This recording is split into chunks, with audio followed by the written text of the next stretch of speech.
কে ওইটা? ওই বাড়ির বউটা না? এই সন্ধ্যাবেলা এখন কই যায়? এরা পারেও রাত বিরাতে ঘুরতে। ও চাচি, কেমন আছো? তুই শ্বশুর বাড়ি থেকে কবে আসলি? আসছি তো চাচি, অনেক দিনই হয়েছে।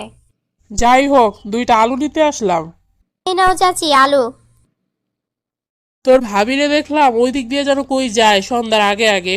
What? কই গেছে দেখো নাই তুমি? না, মনে হইলো দ্রুত কোথাও যাইতাছে। Oh no. সন্ধ্যার আগে আগে? হ্যাঁ, আমি আরো বলতেছি এই সন্ধ্যাবেলা কই যায়। যাই হোক, এখন তাহলে যাই, পরে আবার আসমনে। ওহো, সন্ধ্যাবেলা যায় ঘুরতে। কি সুন্দর! ঘরে আমরা থাকি আর আমরা জানি না, বাহিরের মানুষ এসে আমাদেরকে বলে। আম্মারে বলতাছি আর ভাইয়ারেও জানাইতে হইব। আম্মা, শুনছো এদিকে কি হইছে? কেন, কি হইলো আবার? তোমার একমাত্র বৌমা নাকি কার সাথে দেখা করতে গেছিল, তাও আবার সন্ধ্যাবেলা। আমি আগেই বুঝছিলাম ওর মতিগতি ভালো না। আমার পোলাটার সামনে কত ভালো রূপ দেখায়, পোলাটা তো বুঝলো না। বুঝলো না তাই বলে কি তুমি বুঝতে দিবা না? আরে কইছি গো কইছি, অনেকভাবে বুঝাইছি, ওর ভিতরে অন্ধবিশ্বাস ঢুকাই দিছে। চলো আজকে আমিও যাবো, ওর ভিতরের অন্ধবিশ্বাস ছুটাই দিব। ওর বউ রাত বিরাতে বাহিরে ঘুরে বেড়াইবো আর ও অন্ধবিশ্বাস নিয়ে বসে থাকবো? আমার ভাইয়ের সাথে তো আমি এরকম হইতে দিব না। আর যখন মন চায় তখনই বাইরে বেরোয় যায়, মনে হয় যেন ও একদম জজ ব্যারিস্টার। ওর জর্জ ব্যারিস্টার বের করতেছি আজকে। ভাইয়া, একটা জিনিস শুনে খুবই খারাপ লাগতেছে। কি হয়েছে একটু বলতো? তোর বউ রাত্রের বেলা কার সাথে নাকি দেখা করছে, পাড়ার মানুষ এসে আমাদের কাছে বলতেছে। সি সি সি, আমাকে লজ্জা লাগে। তোরে আমি এর আগেও বলছি বউরে যা ইচ্ছা তা করতে দিস না। তুই বাসায় না থাকলে ফোনে কথা বলে কার সাথে? যাই হোক, আমরা আর কি বলবো যদি নিজের জামাই কিছু না বলে তারে। যাই হোক, ওনার কিছু বলা লাগবো না, আমিই বলতেছি। আপনি কি নিজের চোখে আমাকে দেখছেন? নিজের চোখে আবার দেখার কি আছে? পাড়ার মানুষই তো বলে, শুনি না? আমার পোলাটা হইলো অবুঝ, কিচ্ছু বুঝে না। বউ যা বুঝায় তাই বুঝে। হ্যাঁ, আপনার পোড়াটা তো অবুঝ, কিচ্ছু বুঝে না। আমি যা বুঝাই তাই বুঝে। তা আপনারা কিছু বুঝাইতে পারলেন না এতদিন এত চেষ্টা কইরা? দেখছোস তোর সামনে থেকে আমারে কি কি বলতাছে। না, এখন তো ঠিকই দেখতেছি। যা দেখতেছি ভাইয়ের মাথায় তো এখন কিছুই নেই। বউ যা বলতেছে চুপচাপ শুনতেছে। এমনি কথা বললে আমাকে জামাইরা থাপ্পড় মেরে কান গরম করে দিত। শোন, তোর আজকে একটা কথা বলে দেই। তুই এই বাড়িতে আসোস, থাকবি থাক, কোনো সমস্যা নাই। তোরেও বিয়ে শাদী দিয়েছি, তুই শ্বশুর বাড়ি রাইখা আমাদের এখানে থাকতেছোস, এতেও আমার কোনো সমস্যা নাই। তা আমার বউরে নিয়ে এত সমস্যা কেন তো গো? বাবা বাবা, কত সুন্দর! ওনার বউ গোপনে গোপনে কি করে সেটা ওনারে জানাইতেছি, আর উনি আমাদের সাথে চোট দেখাইতেছে। এটা আমার বাপের বাড়ি, আমার যতদিন মন চাইবো আমি থাকবো। যখন ইচ্ছা তখন থাকবো। শ্বশুর বাড়ি ভালো লাগলে থাকবো, না ভালো লাগলে থাকবো না।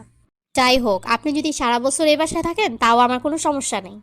কিন্তু কুটনামিগুলা করেন কেন সেটাই আমার জানার খুব ইচ্ছা।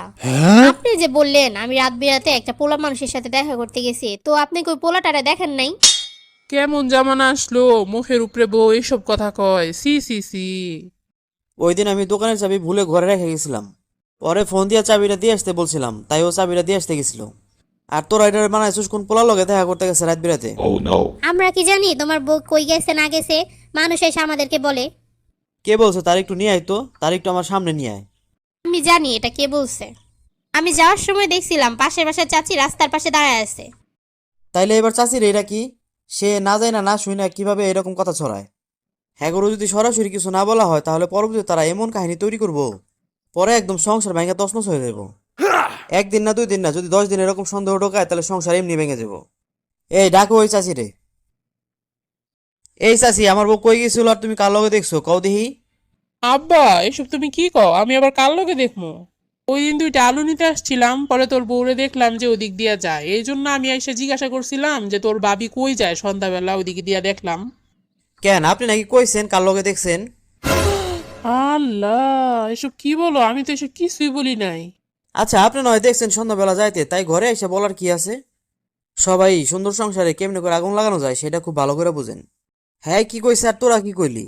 হ্যাঁ তো তাও কইলো দেখছে খালি যাইতে, আর তোরা এটারে কি বানাইলি? পোলা মানুষের লগে দেখা করতে গেছে, তাও আবার রাত বিরাতে। দেখছো মা, ওর বউ ওর মাথাটা একদম শেষ করে দিছে। আর কইস না, কিছু বলা যায় না, বললে একদম তেলে বাগুনে চেটটা ওঠে। আপনাদের মতো ননদ থাকলে জীবনে অশান্তির আর কোনো কারণই নাই।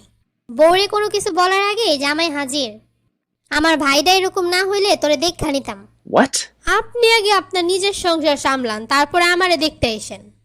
আমি আমার বউরে বিয়া করে এ বাড়িতে আনছি। এমন কত বলে আছে যখন যাইছে তাই বলে আমার বউয়ের সম্মানহানি করতে চায়, সংসার ভাঙতে চায়, তখন বউয়ের পক্ষে জামাই কথা বলবো না তো কে বলবো? থাক, তুমি রাগ করো না, আমি কিছু মনে করি নাই। এই নাও বউ, তোমার জন্য একটা গিফট আনছি। তুমি এখন টাকাগুলো শুধু শুধু কেন নষ্ট করছো? আরে তোমারে দিব না তো কারে দিব? এইরকম জামাই থাকলে কারো ঘরে আর অশান্তি হইতো না।